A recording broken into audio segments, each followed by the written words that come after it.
Live long and prosper. I was going into Toshi Station to pick up some power converters. Lilu Dallas Multipass. Shut up and take my money. By Grabthar's hammer, what a saving. One does not simply walk into Mordor. X never, ever marks the spot. Winter is coming.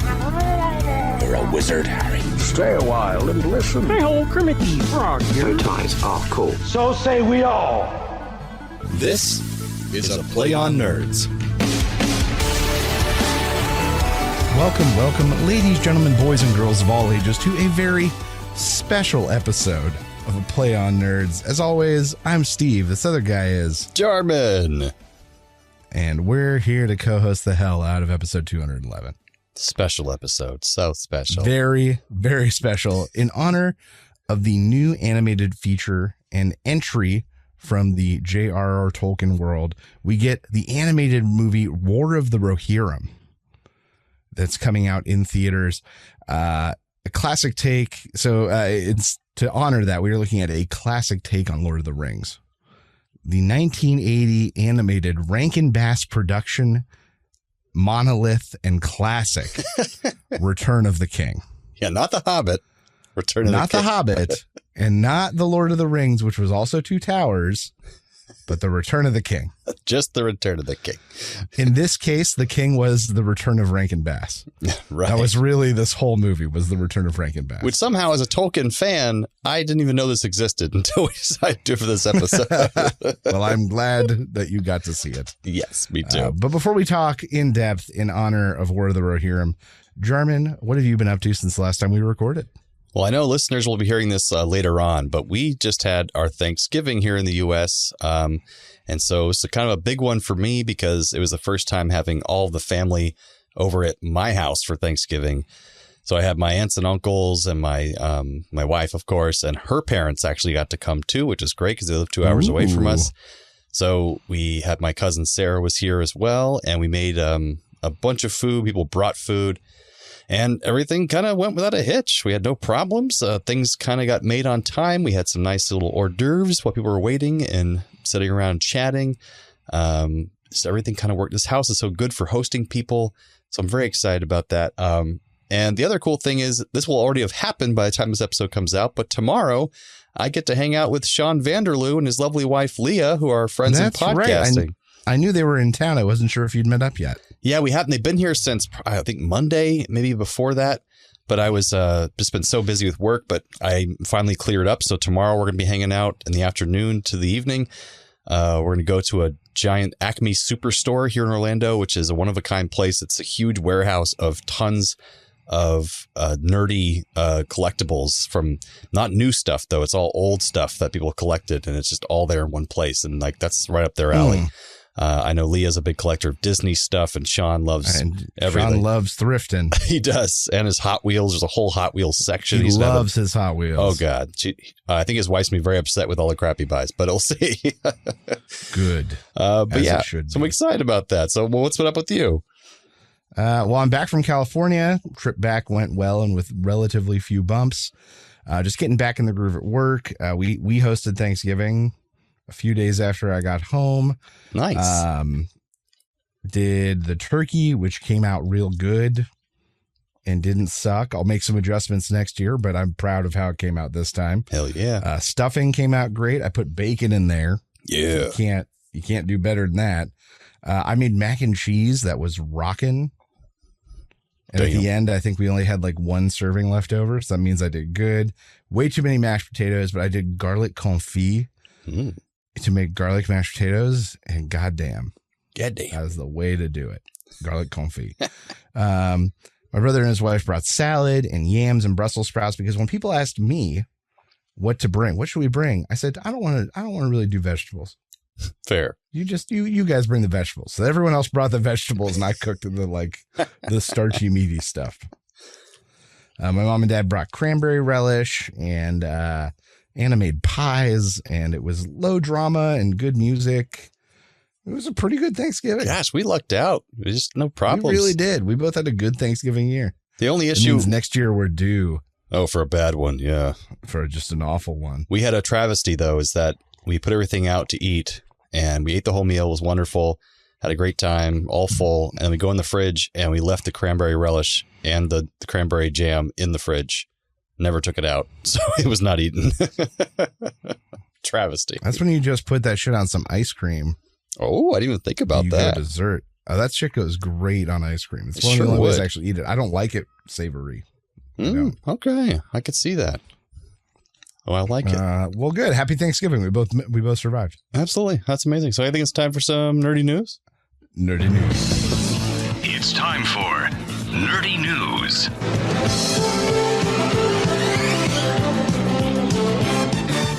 All right. So my new nerd story is something right up my alley, but not Steve's. It's UFOs and time for Christmas. So December has so far been a crazy flap, even before in late November it was happening, of UAPs, which they're calling them now, unidentified aerial phenomenon, and United Aerial Phenomena. They're getting together. Yes, they're coming together. But also drones, what people think are drones, but they're still, even if they're drones, they don't, not for sure. That means they're unidentified aerial phenomenon happening like crazy all over the United States and across the world. There was even thought to be an invasion that was going to happen on December 3rd, and because of this prediction, which is really weird. So there's this study a long time ago, probably in the early 2000s, I think it was, maybe late 2000s, by this computer scientist group. And they said it was making all these predictions based off of internet usage and things that were going to happen according to this algorithm they created. And they said in the future, at some point in time, the comedian Joe Rogan, who was nobody back then, didn't have a podcast yet, is going to interview the real estate mogul Donald Trump. This is the computer popped out. This is a fact. This isn't like a conspiracy. They predicted this a long time ago. It's in the record. And people were like, well, that means nothing. That's really weird. Why would Joe Rogan, a comedian, interview Donald Trump? That's very strange. And then randomly we have, and they said that would happen. And then 59 days later, there would be an alien battle in the skies that would be undeniable to anyone. It would be on television everywhere. So we have this in the United States. Joe Rogan is now a famous podcaster, and he interviewed Donald Trump on his podcast. And everyone's like looking back at this study and like, oh my God, in 59 days from that time, we're going to have an alien battle in the skies because this really happened. But December 3rd came and went. We did not have a giant alien battle in the skies, but we have been having as it turns out. But we have had a crazy flap of UFO stuff. And I think it was December 3rd or 4th that they finally made a statement about it. But around that time, all these crazy, huge drones, that's what they think they are flying around New Jersey. Some going over Air Force bases. Hundreds of people have seen them and filmed them. And so much so that even at a press briefing at the in Washington, D.C., they questioned the Secretary of Defense about it because they're not giving any answers publicly. And so he said, we actually have the FBI looking into it. We don't know where they're coming from. But we're going to look into it. But I assure you, we have not seen any threat from it thus far. And people were like trying to answer follow-up questions, and they have not said where they're coming from, who these drones belong to. So the theories are that it's like maybe the Chinese or someone working for a different country or Russia. But it's weird that's in New Jersey and it's happening on large scale. These very huge, expensive drones, like the government would kind of own, not like a user or someone who could buy them. So that's kind of cool. It's interesting. And it's UFOs in time for Christmas. What do you think about that? UFOs in time for Christmas. I don't know. With the amount of drone technology and stuff that's happening right now and spy efforts and stuff, I think it's much more likely our government or a government not wanting to claim. It's easier to let people say, yeah, it's UFOs. Yeah, and that our government didn't say it was UFOs. They're just like FBI is investigating. It's the fact they even admitted that they're investigating is kind of interesting and concerning. Even if they thought or they had evidence that it was drones, A, they wouldn't announce that. Right. And B, they'd be investigating anyway. And they don't want to announce they don't know something. So if it's some other country, it's still bad if it's some other country because that means they're spying on us. So, yeah, it's fascinating. But that brings us to our main segment, talking about Rankin Bass, the Return of the King. Woo! Frodo of the Nine Fingers and the Ring of Doom. It started with a hobbit in Gollum's Cave of Gloom. power of the ring it grew, and Gandalf sat in thought. He knew that it must be destroyed in fires where it was wrought. For if in evil hands it fell, the earth would know its end. No force of arms would win the day, no army could contend. All right. See, in my mind, there's going to be music here, and so I'm like, okay, there will be. Music comes in. Exactly, but right now it doesn't happen. It's offsetting. That's the one I have to always do later. Yeah. Or that song they played 1,000 times. Frodo of the Nine Fingers. Nine Fingers. The Ring of Doom. Doom, doom. All right. Well, we get a whirlwind recap highlighting the fact that Rankin and Bass are back in charge and clearly have no rights to the last film that was made. So we get some very tenuous link to the Rankin Bass Hobbit that we all know and love, and a segue into a party that's happening explaining why Frodo has 9 fingers, despite the fact that everyone would know why he only had 9 fingers. There'd be no doubt in this room why Frodo had 9 fingers. And that's when we get Frodo of the Nine Fingers and the Ring of Doom being sung by a minstrel, and that's sort of the portrait that this whole thing is told as a minstrel song. We get kind of a recap of the time. Once again, they don't own rights to the last 2 movies, so they can't really reference that. So it's all very indirect. A time of the returning king, Sauron looming in the east, and Frodo and Sam in the depths heading deep into Mordor. Frodo was taken at the end of the last movie after being stung by, was it Ungoliant? Is that right? Yes. No. Oh, no, Shelob. Shelob, who is a descendant of Ungoliant. Yes. There we go. And left and then found by orcs and taken into an orcish tower. Sam picks up the ring. This is where it kind of starts, intending to get Frodo back. But then the ring portrays things in his mind, showing him visions of himself as a champion and a conqueror and a great hero, but basically all only if he leaves with the ring. But he fights it off and staves off the grip of the ring. We then get a cut to Gondor, where Gondor is under siege. The steward Denethor has gone mad and orders his own death as Pippin then goes to find Gandalf. Gandalf is then on the wall awaiting Theoden, the Lord of Rohan, and Merry the Hobbit is with him. I think about how much Peter Jackson movie we just cut through. Oh, so much. With these first 2 scenes. I'm like, oh my God. Denethor reveals that he's been gazing into the Palantir, which might be in the books, but I honestly don't remember. He's been glimpsing the future and that black ships filled with pirates are coming and mercenaries are going to come and seal their fate. The Palantir was in the books, yes. I know the Palantir was in the books. I don't remember if Denethor had one. Yes, he did. Okay. Back with Sam, he finally gets up his courage, making his way into the orcish tower. He faces an orc on a bridge, sending it to its doom below, and he gets to Mr. Frodo. I like the reference to the secret vial of like whatever shiny light gifted by Galadriel. And I like that it's like a big secret for some reason when he wakes up Frodo. Real strange. That was weird.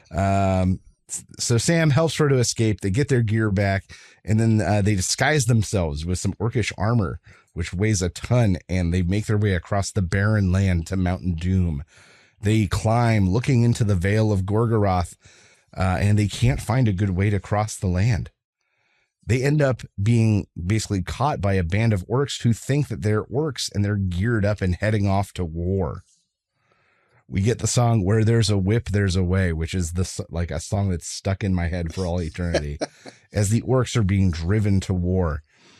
Frodo and Sam are mistaken for deserters and get conscripted, and then all of a sudden they're heading back from the way they came from. The orcs run into a group of Easternlings, who claim that they have dominion over the road, and the orcs need to let men go first. And Sam picks a fight, and uses the distraction of the orcs and men fighting to get away. Sam and Frodo then have musical dream sequences about running through beautiful green fields and how easy it's going to be to climb the mountain and get rid of the ring. It's very strange. Back in Gondor, the Rohirrim have arrived and waylaid the forces assaulting the city. Sam, back in Mount Doom, these are all like weird cuts.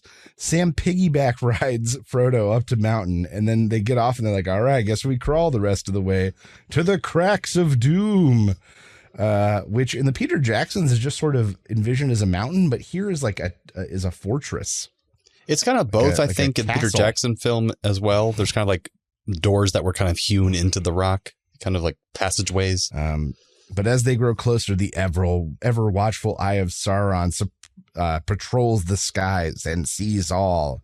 But then Gollum shows up and to lead Frodo and Sam, but then demands the ring, throwing a boulder at the duo, trying to kill them. He attacks, throwing Sam, and Frodo grasps the ring, and a power overtakes him as the keeper of the ring. And he bids Gollum never touch him again, lest he be thrown into the fire of doom. Ooh. And Sam stays behind to fight off Gollum while Mr. Frodo goes ahead. Sam decides to spare him, and Gollum runs off. The battle rages on in Gondor. Merry and Pippin reunite on the field of battle, and it's like nothing's happening. There's not like a war going on. They're just chilling.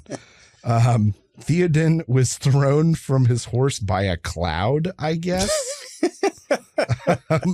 I don't know if it was too expensive to animate or what, but they're like, and then a darkness swept across the sky. And his horse goes nuts. I was like, what? Isn't that how the guy died in Lord of the Rings animated one too? He fell off his horse and died. Maybe. Yeah, I think he did it twice. I gotta be thinking about it. Well, no, in that one, like the non-animated one, the live action one, like the Witch King comes down and this thing, like he's there, he's present, and then Theoden's horse throws him. Oh, right. But like in the Lord of the Rings animated one we watched with the cell shading or whatever it's called. Oh my God. There's a guy who fell off a horse too and died. And I was like, what? Why does this keep happening? I don't remember that one well. I blocked so much of that one out. It was so bad.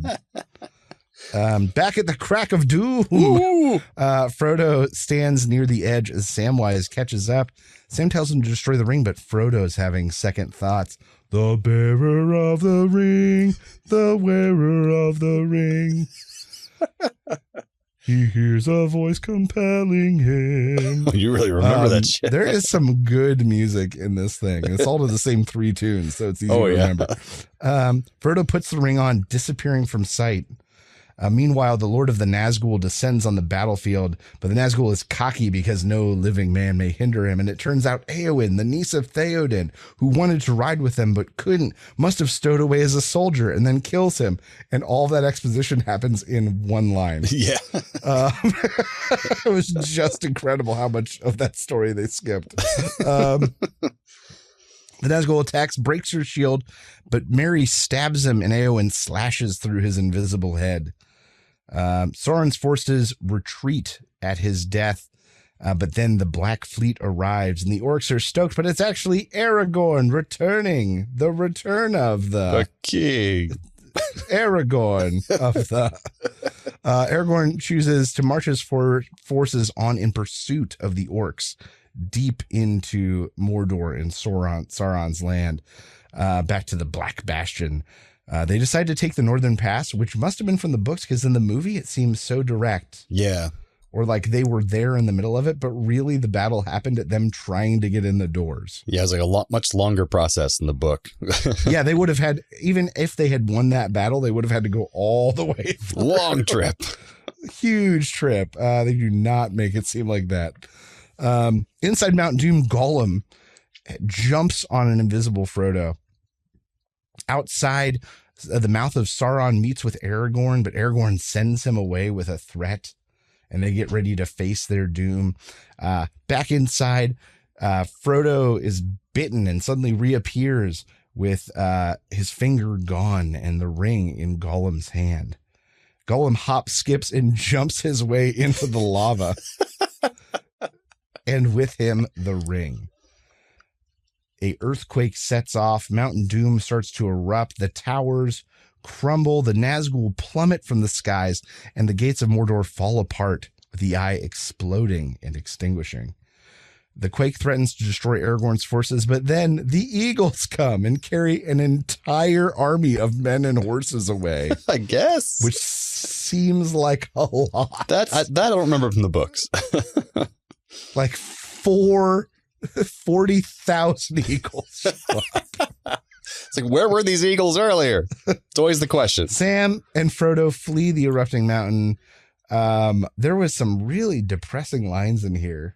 Like, die well, Sam, and some things just end, Sam. Yeah. Whoa, okay. But then more eagles ex machina. Even the narrator knew that it was this, because the little line of dialogue, and then once again, as he had done so many times in the past. They're talking about like the king of the eagles rescuing them, but they literally said once again, as he had done this happens so many times, the king of the eagles saved everyone. We cut to the future. Gondor is rebuilt. The countryside is bountiful, and Aragorn has returned as the king. Triumphant music plays, and just like the Peter Jackson one, the endings seem to go on forever. We cut back to the present, where the bard finishes Frodo of the Nine Fingers and the Ring of Doom. Bilbo reveals that he's leaving with Elrond and Gandalf after this party to go to the Grey Havens, and Frodo's like, hey, I've never been the same since the ring. I want to go too. They're like, yeah, of course you can come. Apparently anyone can just come to the Grey Havens. You gotta be a friend, that's all. He gives his book to Samwise and wishes the others a great future. We kind of get like a nice curtain call kind of moment here, similar to the movies, where everyone kind of gets their nice little moment. Gandalf dictates that there will be room in this world for hobbits and that they will eventually just be men. And the example he gives is like, Sam, you're taller than Frodo, and Mary, you're taller than Pippin. You'll all be dudes someday. Like, it was so strange. And then with a wink at the camera, insinuates that there may be a hobbit deep inside of all of us. Hey, dirty Gandalf wink. We get a final curtain call as everyone waves goodbye, and then for some reason they decide to end it on an animation of seagulls. So, I don't know how this was decided, but someone decided the final 15 cells were going to be seagulls. Seagulls, yeah. That's Tolkien. That's what the people want. It's celebrating the Lord of the Eagles, who bailed them all out again. Like he always does. He always has done many times before.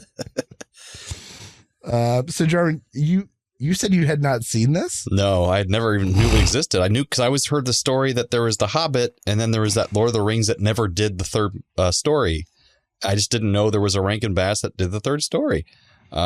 Yeah, man. But I've seen clips and heard of lines from this movie that I now know are from this one that I always just assumed were from The Hobbit or something. But yeah, it had the longest intro ever and the longest outro ever. I did like the line, is there future from now, men will be asking, is there Hobbit in me? Is there? And he looks at the camera. Yeah, the camera, the wink. Because that always reminded, when I was reading this in middle school, all the Tolkien books, I would sit in my room on the floor and read these books and I'd be like, I bet this was real. This is a real history. I believe it. And I really wanted to believe it was real. It also had Casey Kasem in it. He played Pippin. Yeah, man. Which is crazy. I'm Casey Kasem. He was the only American voice in the whole cast, it sounded like. Roddy McDowell played Frodo. I know, he played Samwise. Mm-hmm. That's what it was. Yeah, Samwise. And he's like the guy from Planet of the Apes and so many other things. Planet of the Apes. Yeah, that's what I know him from. Is Planet of the Apes. That's the only recognizable name I think out of the rest of the cast. But I couldn't stand that he kept calling Sauron or Sauron. Kept calling him Soren. Just calling him Soren. He was the only one in the cast calling him Soren, and no one just bothered to tell him, hey, he doesn't sound like that. There was no producer available in the booth. They no just sent it to him dry. Anything. But like you said, there's a lot to pack into one movie, which felt... Well, I'll say some good things first. We'll say some good things. Okay. Yeah. I thought the artwork is beautiful and intricate. Like, just, you could see all the matte drawings they did. They're so detailed.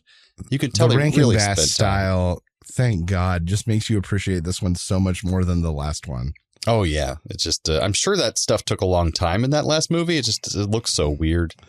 The effect did not carry. Yeah. It's very strange. The songs were very pretty. Oh, yeah. I thought they repeated a little too much, which you kind of mentioned. Like there was just like, okay, the same song again. But or you would hear the song earlier with no words, and then they would do it again with words then when they wanted you to know things. And then do it a third time with just different words. With just Frodo staring at the camera. I thought Frodo and Sam were just the ring. The wearer of the ring. The ring. I think Frodo and Sam are just adorable together just as much as they are in the Peter Jackson movies. So that was really cool. More so than in the weird Lord of the Rings animated one we watched. And that Eowyn scene that you mentioned was very short, but it was really badass. They filmed that they drew it really well. And it was just, the action was really cool and she looked great. And then I just wish we had more of her because, as you said, she explained her whole exposition in like one line and then was done. And one of the hobbits did one line to explain everything that we had just seen. That's all a woman needs in this film. That's the only person we'll talk about. Does she get a line? Like one. And there's not even an Arwen in this. It's just nothing. Yeah, but I made a lot of story changes, like you also mentioned, because they kind of had to, because they couldn't refer to a lot of things. So there were some weird story changes throughout, timeline wise, missing characters, no Legolas, no Gimli. It was just kind of odd, but it made sense for what it was. What were some of your good things you liked about it? You're right. The artistic style, just incredible.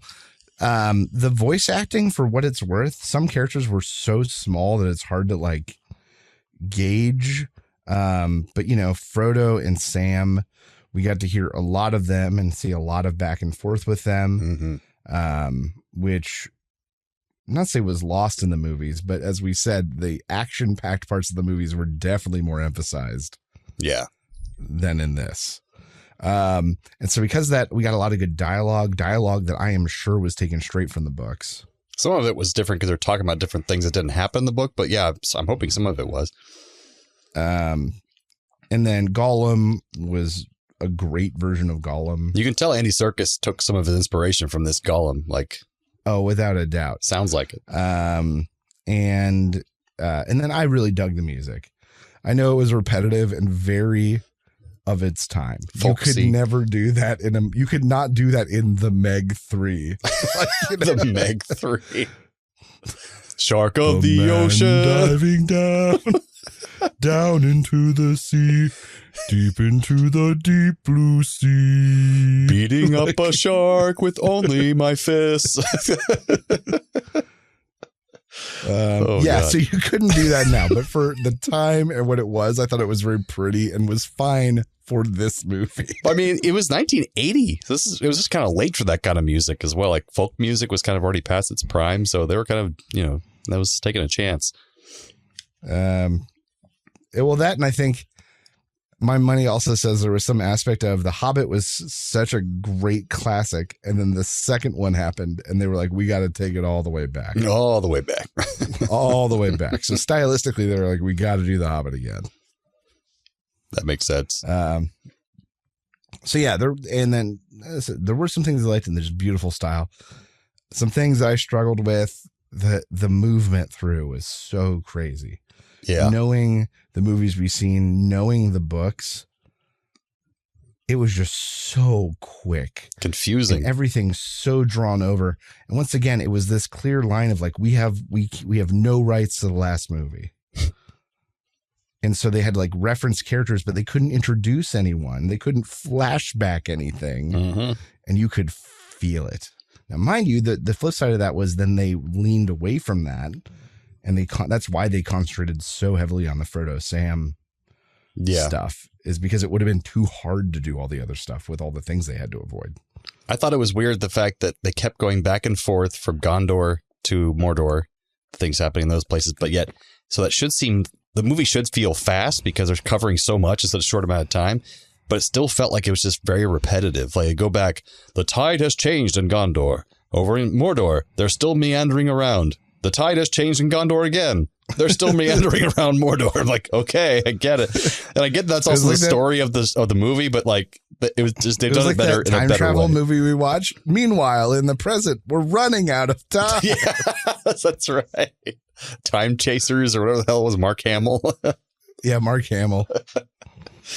Oh yeah. So somehow it was like it should have felt faster, but it still felt slow. Like somehow. But I think it's totally worth a watch, and it really helps to redeem what happened in the last one. Yeah, and at least put a little bow on the end if they didn't. And it makes me wonder, like, what a fully animated trilogy by Rankin Bass would have meant. They could have taken their time, figured everything out. Did more characters. That would have been cool. I agree. So that was Return of the King. Check it out. Rankin Bass classic. Highly recommend. And I watched it on HBO. Yeah, it's actually available on what is it called? Max now. Max. Some trivia for this film. The film is often mistaken for a sequel to Ralph Bakshi's 1978 animated film that we reviewed in the show. After Rankin Bass became after Rankin Bass became defunct in 1987, Warner Brothers acquired the rights to the special for home video distribution and chose to market the film along with The Hobbit as installments of an animated Tolkien trilogy, with Bakshi's The Lord of the Rings, by then also owned by Warner Brothers, acting as the middle chapter. But this false promotion led to rumors that Rankin Bass had originally decided to produce The Return of the King upon hearing that Bakshi's sequel to The Lord of the Rings had been canceled, which is what we thought it was. I thought that was the case, that they saw that Return of the King wasn't going to get made, so Rankin Bass came in and Rankin Bass stepped in to make the third one. Yeah. However, Rankin Bass had always planned on making The Return of the King as a follow-up to their production of The Hobbit, even before the release of Bakshi's film. But they weren't going to call it Return of the King. They were just going to cover everything that happened in Lord of the Rings in a movie called Frodo the Hobbit 2. That's what they were going to call it. So what the fuck? But you're right. Since Bakshi made that one, they couldn't use a lot of the material. So their original plan for this sweeping epic of Frodo the Hobbit 2 kind of had to be cut down and changed a lot, which is a weird way that it worked out. So Bakshi kind of just fucked them over. They were going to have some plan, which didn't work out. The characters Gimli and Legolas did not appear in this film, despite being major characters. I did mention that. Cool thing, that song you keep singing, and a lot of the songs in this movie were sang by a men's chorus, as you can kind of hear. There's no female voices in there.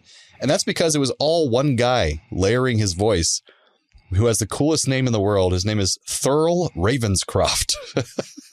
Holy shit, he's a D&D character. I know. He's a bard. And he just recorded his voice my over next and over. bard, Thurl Ravenscroft. It's amazing. What's really weird is I did not know is that Rankin Bass, it's hard to say that over and over again, they produced, wrote the songs, wrote the dialogue, but they did not do the animation. They had nothing to do with it, apparently. Their animation studio is in Japan. It's called Topcraft.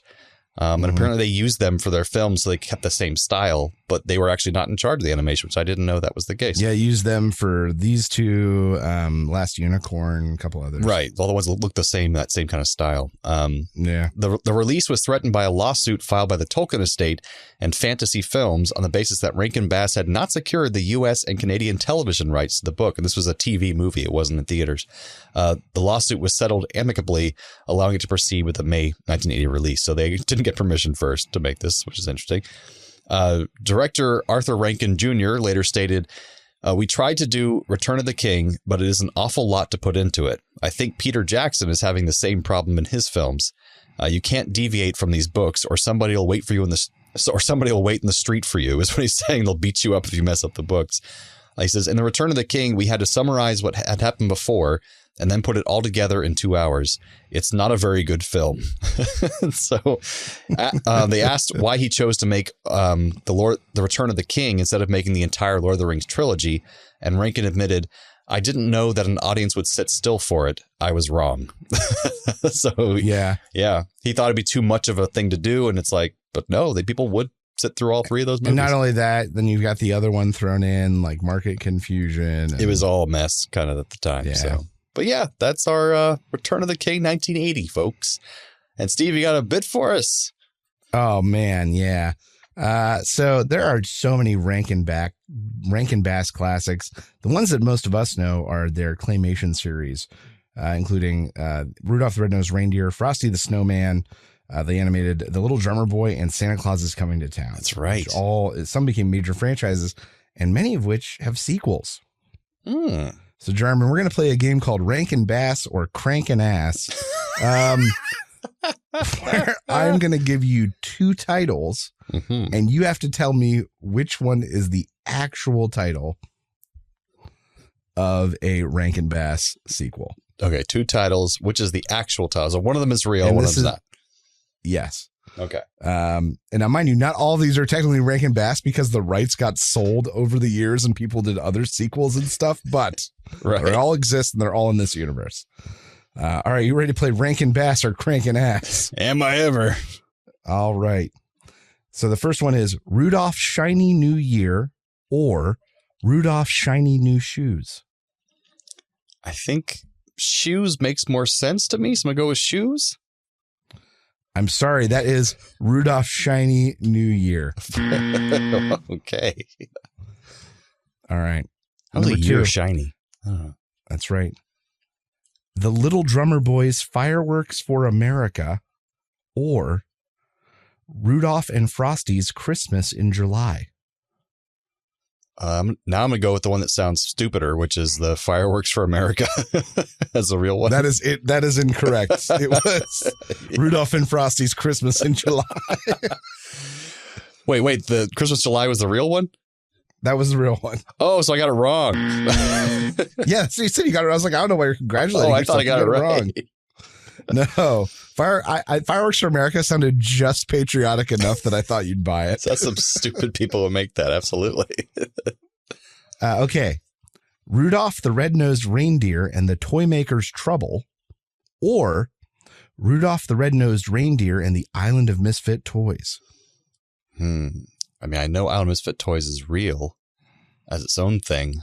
So I'm going to go with the other one, the Toy Maker's Trouble. No, I'm sorry. It is the Island of Misfit Toys. I thought the same thing, though. Damn. He does go to the Island of Misfit Toys in the original, but then there's a sequel where the whole thing is on the Island of Misfit Toys. Okay. All right. All right. Doing terribly. Frosty's Winter Wonderland or Frosty's Snow Day Dilemma. They both sound real. I know that's the point. I'll go with Frosty's Winter Wonderland. You got it right. Yay! Finally. All right. The next one, Frosty's Return or Frosty Come Home. I'm going to go like Frosty goes on adventure, but they want him to come home. So Frosty Come Home. No, I'm sorry. That's wrong. It's Frosty's Return. Damn it. What you're thinking of is Snoopy Come Home, which is a very popular animated Snoopy thing from the similar era. Gotcha. All right. Frosty and the Snowman's Ball or The Legend of Frosty the Snowman. I'm going to go with what sounds more like a kid's video title, Frosty and the Snowman's Ball. I'm sorry. It's The Legend of Frosty the Snowman. I genuinely don't know if I've ever seen you do this badly on a game. Maybe if I had kids, I'd be better zoned in with this. I don't know. Okay, here's the last one. Are you ready? This is the last one? Oh, God. That's terrible. There was 7. There's not that many. No, that's fair. I'm sucking terribly. Okay. The Little Drummer Boy, Book 2, or The Little Drummer Boy, the second chapter. You son of a bitch. The worst part is one of these is correct. See, book 2 would be stupid because they didn't call the first one book 1. So the second chapter would be a little bit better. You didn't know it was an origin story. Yeah. I'm going to say the second chapter if I have faith in humanity, but it's going to be wrong. You are wrong. It's The Little Drummer Boy, Book 2. I knew it. I stuck with my guns. I'm like, I should be right. Jarman, you got 1 out of 7 correct. That's passing in my Rankin book. Bass or Crankin Ass. I cranked some ass, apparently. But that brings us some radical recommends. If you have the means, I highly recommend picking one up. What do you recommend I do? I recommend Pleasant. All right, I'm going to recommend an app, which is unusual for me, but it's called Finch. and I don't think I mentioned this in the show before. I checked my notes. I went back episodes. I haven't recommended because I've been doing it for about 49 days now. And it's really cute. My wife got me into it. I'm not usually into cutesy type things. There's certain games she plays that she really loves, but I can't get myself into them. But with this one, it gets kind of addictive, and it's about getting you to complete tasks in a day. That could be doing menial things, just like getting out of bed, brushing your teeth, or it could be workouts. It could be just grocery shopping trips that you put weekly or daily. And then when you complete tasks, you basically have this like Tamagotchi kind of thing. It's like a little animal that you raise called a finch, and you can name it whatever you want and give it. Every time you complete tasks, you can get more points in the game, which let you buy him clothes, or you could buy household items and style your house, and it changes with the seasons. You can then send him on trips. He can get pets, and you learn things in the trips. It gives inspirational messages. It asks how you're feeling each day. It leaves room for journal entries where you can type in affirmations to yourself, which I know can sound frou-frou to some people. But what I like most about it is that it kind of gamifies doing small tasks that I put off or don't do on certain days. Like flossing, for instance, is something I've got a lot better at over the past couple of years, but some days I miss it. But now I miss it even less because I've attached my pet eggs to hatch only if I have like 5 days straight of certain tasks. You can attach a task to your pet egg, and then it'll hatch your pet if you've done that task 5 days in a row. And it is the honor system. You don't want to just push buttons, because then what's the point? But what is it, a Tamagotchi? It's basically a Tamagotchi, yeah, but with a task assigned to helping him thrive and grow and that kind of thing. And he says little funny things in the game. He references pop culture things with funny bird-slight puns in them. So it's cutely written. There's a lot of hundreds and hundreds of pieces of clothing and items you can buy that make you look different ways. And but yeah, it's just a lot of fun, and it helps you do things more often and more reliably. So yeah, check it out. But you got ADD, it's going to help a lot. So Fair. Yeah, completion syndrome. Yeah, exactly. But that brings us to some trailer reviews.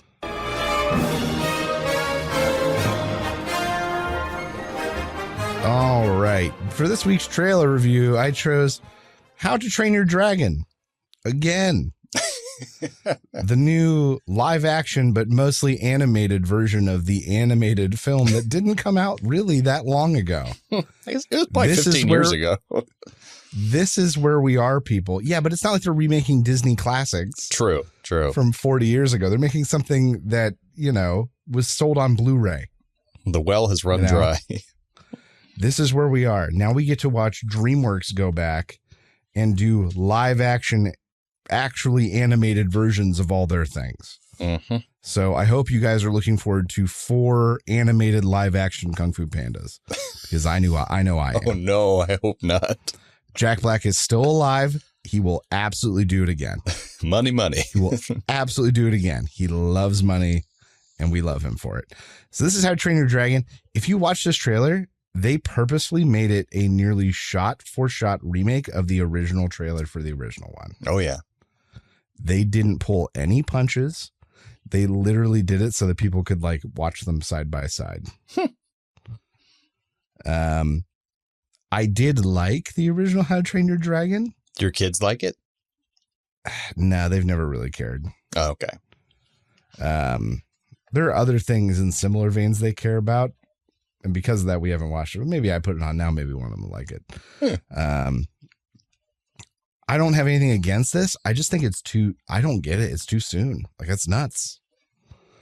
And the question is this really what we're in for now? Yeah, I mean, for a while, it's just always been remakes. And now that CGI is to a point where they can afford it, there's let's just remake this crap we made not long ago because we can, I don't know. But here's the thing. Disney, even from a classics perspective, is already kind of running out. Mm-hmm. They've done Lion King. They've done Aladdin. They've done The Little Mermaid. They've done Beauty and the Beast, which are the classics from our childhood. They're doing Moana. Snow White. They're doing Moana, which is another one that I'm wow, really it's way too soon. But they're really only doing it because The Rock is still alive and able to do it. That's the real reason. And he is that character, right, yeah. And then Princess and the Frog is coming out soon, too, the live action of that. Oh, I didn't know that. Yeah, they're filming it now, I think, or about to start filming it. And then, oh, God, something else was coming out, too. I don't know if they'll touch Mulan or not, because they did Mulan already. They did? Yeah, live action Mulan. Because then some other studio also did Mulan at the same time, though, right? I didn't know that. Yeah, I think it's public. You It's and like I talked about it. It's like a historical myth, I think. So they're able to make it if they want. They can there's no rights to it or something. If I remember correctly, there was one from a Chinese production company coming out that was like set to come out at almost the exact same time as the Disney one. That would make sense. It's like even Disney is running out of their classics. Yeah, Frozen's so huge. There's going to be a Frozen down the line somewhere of a live action Frozen. You know what I'm afraid of? Can I tell you what I'm afraid of? What are you afraid of, Steve? A live action animated Toy Story. Oh, that would be so weird. If they weird. start doing this shit with Pixar. I mean, some of the Pixars would make sense because it's like more human oriented, but ones like that are already completely animated anyway, that would make no sense. Toy Story might work because it's set in a human world, but then you've got like Monsters Inc. and stuff. Yeah. And then you have, oh my God, like WALL-E. It's just like, it's already all animated. Like, what's the point? Right. Well, they did that with Lion King. It was just, it went from cartoons to just CGI, which is like, they're both animated. They already did that.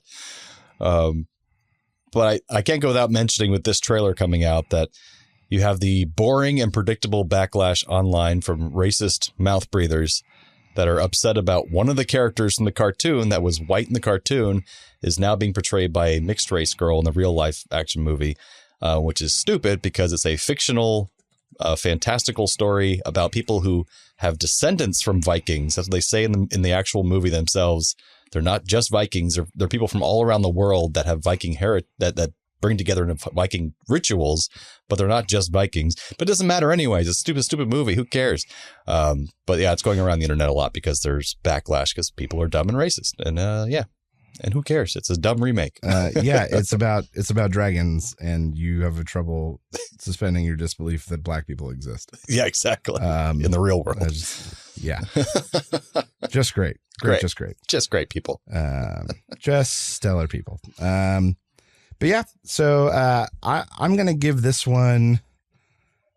So I imagine this is sort of like an origin story for Raoul and Gary, where Raoul lives in like a uplifted community of high-end actors, Daniel Day-Lewis and Liam Neeson, just walking around in droves, isn't it great being an actor? Oh, yes, it is. But they fear the Buseys that come at night to raid their village. Not just the Buseys, but the Wesley Snipes and the Segals. The Nick Noltes. And the Noltes of the world.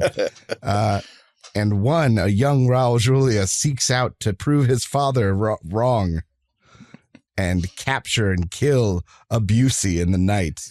And he goes and he catches it in a net, and Gary Busey's struggling in the net. Nah, Raul, nah. And Raul goes over, but he can't do it. And then Gary Busey licks his face. And he says, roommates. I should have killed you. You're damn right. So that's what I'm going to give this movie. Beautiful. I'm going to give this a very short and sweet one. Raul Julia coming home from a long day of work in his Pinto. And he arrives and he gets home, opens the door, and there on the couch is a cartoon Raul Julia. And he goes, "Hey, Raul, look at me. I'm new and improved." And he says, "I didn't like the first one." Is it Rankin Bass animation? Well, no, that'd make it too good. Yeah. He'd want to keep that one. Gary of the 12 toes. Where did he get them? He found one in a dumpster and sewed it on his foot. Good. Yes. Well, that brings us to the end of episode 211 of From Play on Nerds. That's right. Please join us next time for an amazing Christmas flick, because it's already that time of year where we're going to be watching Santa with Muscles. That's right. You heard it here first, probably for the first time. Santa with Muscles. It was only out in theaters for 2 weeks in 1996. And if you're like us and missed it, now's your big chance. And it stars Hulk Hogan. So join us for that Christmas disaster. Come on back and be our nerdy audience. We'll keep on coming back and being your nerdy co-hosts. Thanks again, Internet. Stay nerdy, my friends.